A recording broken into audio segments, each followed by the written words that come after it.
Welcome back to another edition of the Gaming Pulpit. This is your host, JD, and we have a good amount of subjects to talk about today. First, I want to tackle the IGN. Their little commentary about E3. They're talking about E3 2020 is basically make or break for Microsoft. So, the other thing I want to talk about is a game that was actually close and dear to my heart when I was, like a fucking adolescent. Basically, it's the Crash Team Racing and what people were complaining about, specifically Xbox fanboys. They were like super stuck on parity and shit like that. Also, speaking of games, they were talking about there's another patch apparently in the works for Gran Turismo that adds rain to it. Now, if anybody knows me, I was pretty big on um, Drive Club, mainly due to its immersion. Its immersion was out of control. It was out of control, and to see this game kind of add the weather to the fray is kind of. Well, I'll get into it.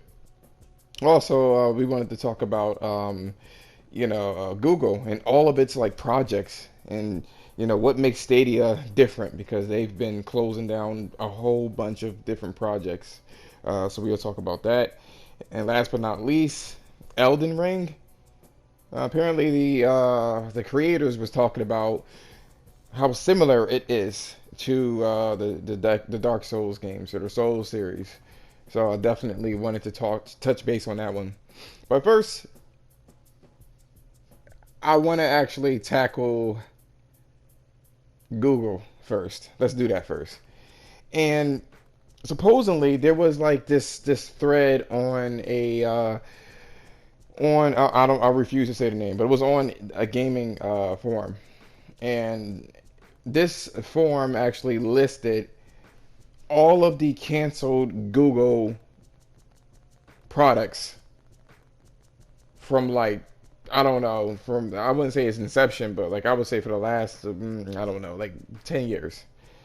And I think I counted around like 25 to 30. Like they just make something and then trash it if it isn't going their way. And everyone was kind of hyped for Stadia, or at least the media wanted you to be hyped for this cloud-based gaming. So okay, fine and dandy. Okay, I've spoken about like convenience in the past and how most people are actually attacking the convenience factor. People want to carry their games on the go. They want it to be convenient, and that's no problem.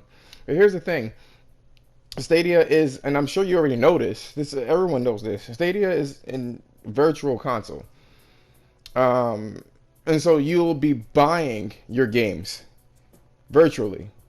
And yes, you would be theoretically, if everything works out, be able to play whatever you want on any type of supported hardware. But you know, Google Hangouts is to be decommissioned very soon. Um, you also have fucking YouTube Gaming that was decommissioned.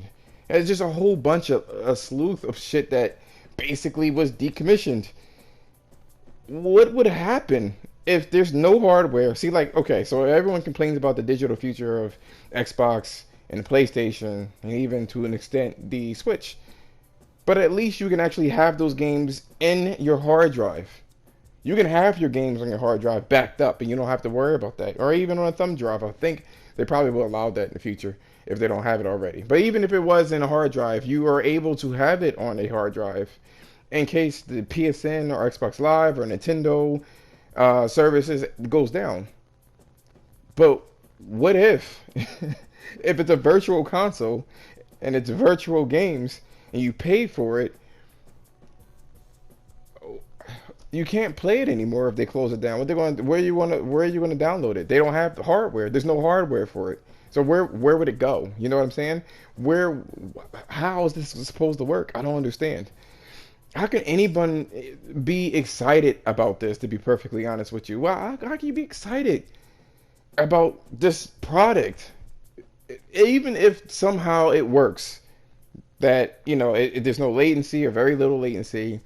Supposedly, like if it closes down, then they'll mail everybody a hard copy of the platform that they want, which would never happen. But let's just theoretically say it would happen. There's data caps everywhere. There's data caps for phones. There's data cap for cable companies. It won't work. I don't know how people can be like super stoked and excited for it. I don't fucking know. I don't know. I don't know. But I wanted. I mean, that's something to think about. That's something to really think about. What would happen if they decide, it's over? Like the 30, 25 to 30 products that they've done in the last like 8 to 10 years. I wouldn't trust that fucking company. I wouldn't. I wouldn't trust it. But enough about fucking Google. Let's talk about Crash Team Racing. So I know that there's a lot of fans that have played Mario Kart, basically. It's supposedly sold very, very well.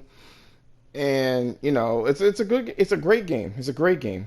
But the reason why I liked Crash Team Racing when it came out back in 99, 2099, not 2000. What the fuck am I talking about? 1999. I'm so used to saying 2000. So back in 1999, this game was released as a as a competitor to Mario Kart. Mario Kart back then was using like sprite characters and just sprite a whole bunch of sprite everything, and they didn't have very complex levels. You know what I mean? But it was the first of its kind, so fuck it. You know what I mean? No one else was doing it, and people loved it. You know what I mean? You had your characters in the kart racing game. I remember when I first seen it, I was not impressed. I was like, who gives a fuck? Like, who cares? But lo and behold, like it's a good concept. But that was back in the day when I was like a really big fan. I was like a super fanboy about this shit. And I wanted PlayStation to have everything that Nintendo, as I wasn't going to buy an N64. I wasn't. So I ended up picking up Crash Team Racing. I was never a big fan of Crash Team Racing, but one of the things that kind of, or Crash Bandicoot, one of the things that actually made me pick up the game, because anything that had like a camera that you could control and you could move around, which the Crash games didn't, I was all about. And I always thought to myself, like, the graphics wouldn't be as good, the Crash games, it wouldn't even be as good if fucking you could control the camera. But they made it that good for the Crash Team Racing game. Not only that, but it was more complex and more subtle. They had a lot of different things. Like they had a boost turbo system or a power slide turbo system. So when you power slid into a corner, you force it to slide. And what ended up happening was they would give telltale signs without you having to look at a meter or whatever the case is. So you'll know when to press the boost button again. The smoke would turn black in the muffler, and then you can press it and stuff like that. It was very, very, it had a lot of nuances. It made it fun. You can gain a lot of speed, and it was just a really, really good game. Fast forward 20 years later, Naughty Dog is not on the hem of this game. Who the fuck cares who else is it? But they took the original source code and made it into a new one. Now, Mario Kart, as you guys know, is a 60 frames per, if you don't know, it's a 60 frames per second game. So the fucking game runs at a high frame rate. This Crash Team Racing game does not. It runs at 30 frames per second. That was a gripe for the elitist fucking console, superiority. People that bought the Xbox One X, they was fucking, ooh, it should do 4K, 60 frames per second. Here's the thing, from what I was looking at, which I'll be picking up the game tonight, the fucking character models are like way more dense and detailed than the Mario Kart game. The levels are more intricate than the Mario game. And, I'm not saying that it's bad, it's just a different direction. You know what I mean? Nintendo was striving for a high frame rate, and the people who made this Crash Team Racing was striving for visual fidelity. But that wasn't enough for these people that were so hard, have a dick hard for fucking Microsoft and its Xbox One X. It's 440p on both consoles, and it's 1080p for the original consoles that came out, almost 8 years ago, whatever the fuck years ago. And people were like, "Oh my God, it's parody! I can't believe it. Sony must have paid them to do it." No, they didn't. The developer didn't feel like utilizing these fucking consoles. They don't want to utilize it. It's cool. It's cool. They don't have to. They're not entitled to. They're not first party. Instead of people worried about parity, why don't you worry about your platform's creator and what they're putting on the platform? Because they don't have a kart racing game or whatever the case is. Who gives a fuck? To be honest with you, so what is 440p? What is bragging rights? It's like these people were like itching. They were itching to find just anything to validate the purchase of the Xbox One X. Well, I got news for you. You got what, one more year of this shit before it's completely obsolete. So I don't even know why you're still fighting. I don't even know why these people are still fucking fighting. Get over it. Let it go. It's done. Who cares? They want to do parity. People that bought a PS4 that cared about that power gap of like 40% stronger. We had to deal with parity the whole fucking time as well too, with that weak ass Xbox One. Xbox One was weak, and we had to deal with parity. You had our exclusives that looked way better than the fucking original Xbox, but we didn't bitch and complain. Alright, fine, fuck it. If the gameplay show, which is the reason why PlayStation fans are purchasing the fucking games, not looking for validation for your purchase. That's why the games are selling, the exclusive games are selling 10 million, 6 million and shit like that. We buy our games. Don't worry about us. Worry about your own fucking platform. How about that?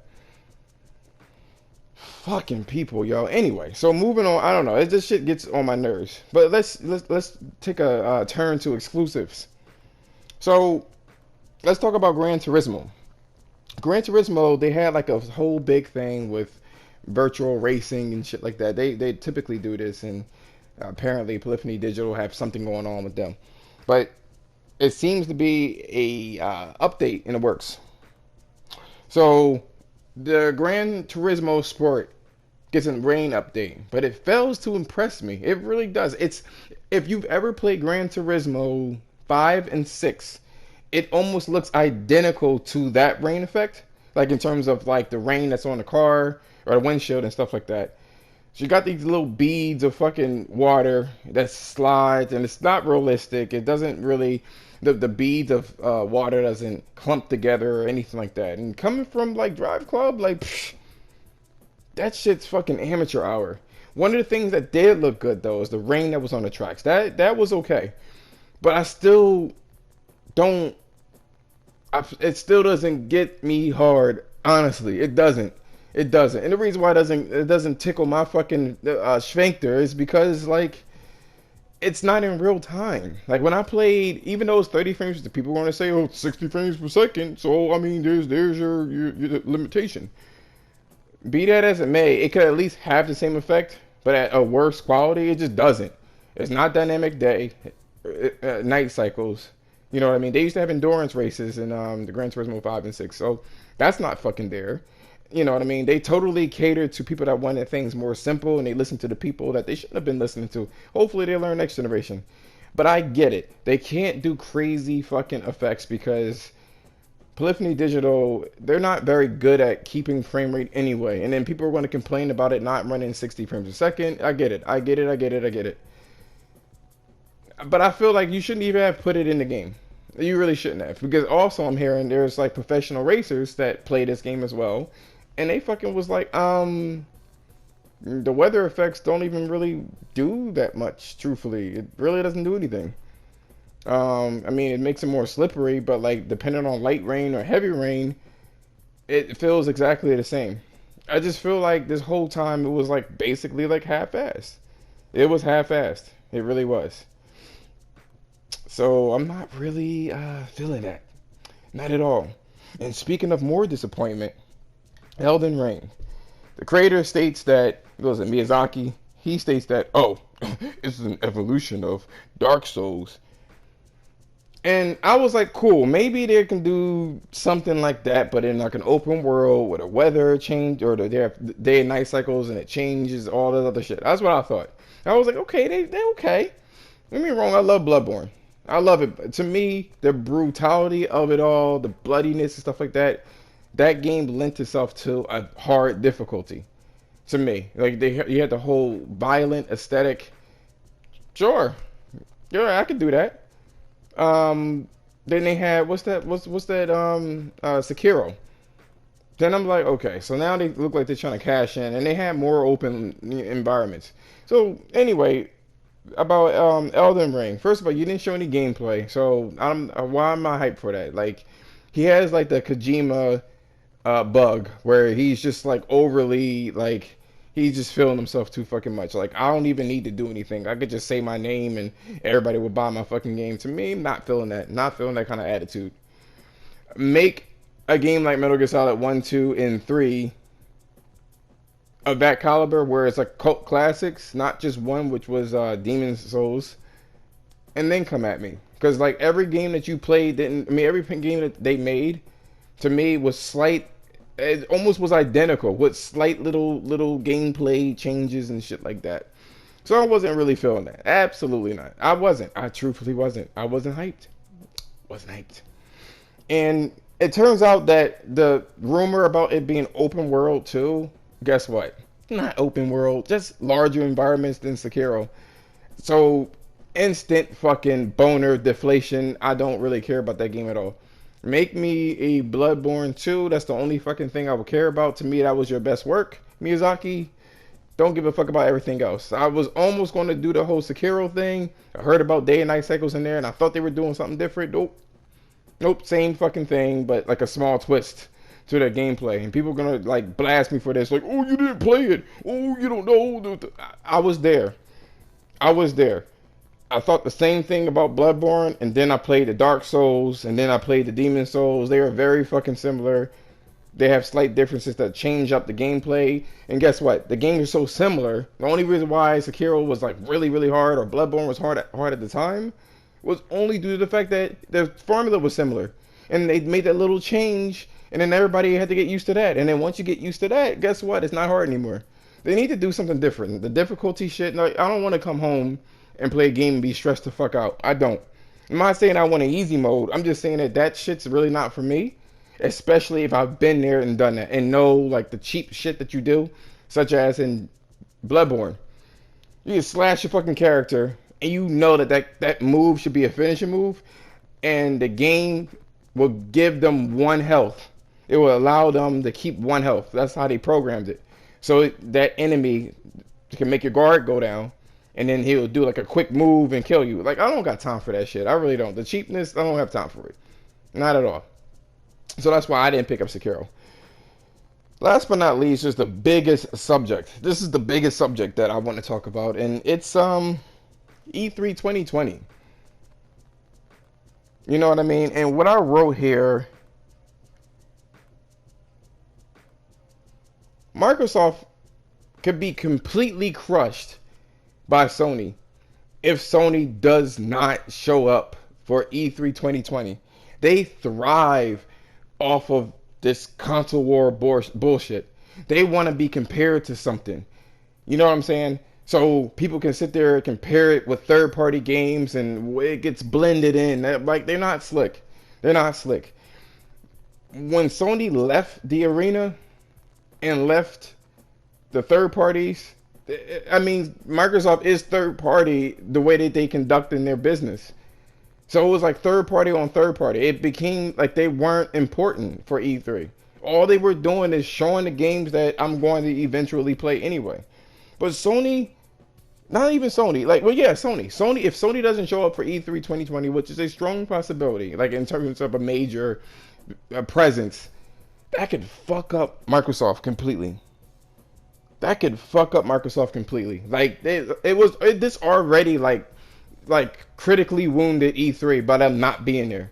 The feel was not there. People didn't know what time shit was because they didn't really care. They didn't know how long it was going to last because people didn't really care. There was nothing new to the table. The best thing that they had for E3 this year was Keanu Reeves. Really? That's it? For real? That's it? That's all you got? That's all? That's it? That's how you feel? Like, for real, like, that was it. The biggest thing for me when I saw E3 was actually fucking Watch Dogs. Do something new. Like, Sony had that flair that made you feel like a gamer.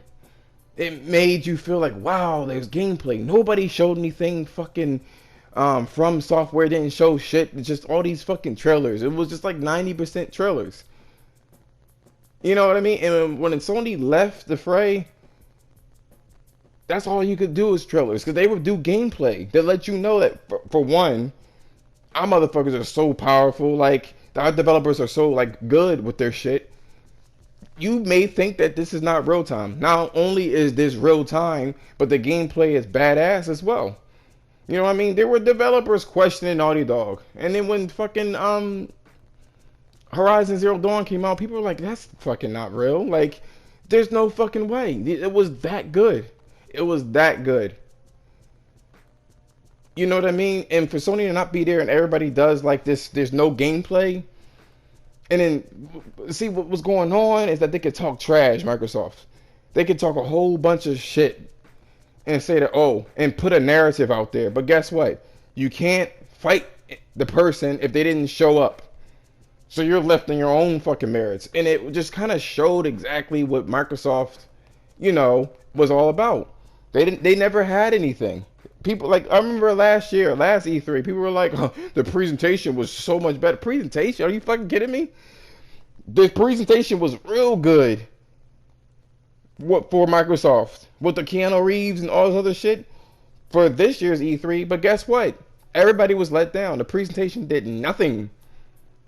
And it has never did anything. That was that narrative with the fans and just fanboys. I swear to God, like Microsoft fanboys are the most toxic pieces of shit I've ever heard and seen and dealt with. They have no logic at all. No logic. And I'm not talking about people that like Xbox. I'm talking about them fanboys. It's one thing to say that my game is better than yours or whatever the case is, but at least Sony's fanboys have some sort of merit. Whether you shouldn't really do it, but at least they have like the Metacritic or something. You know what I mean? Like, when was the last good game that wasn't Forza that was released? When was that? Jesus Christ, man! I cannot. I'm so glad. I hope Sony doesn't show up this year's E3. I hope they don't. So it could really it would just put the nail in the coffin for them and for just E3 in general. The E3 was completely whack because they weren't there. Nobody gave a fuck about E3 because it was like, damn, Sony was coming up with the big guns. Even when they weren't at their like maximum, they showed something that was gameplay that no one's really seen before, shit like that, and it doesn't have it anymore. Not it, dog. It's not it. But that's going to do it for me right now. Let me know in the comments what you liked or disliked about the video, and if you liked it, a sub would be appreciated. Good night.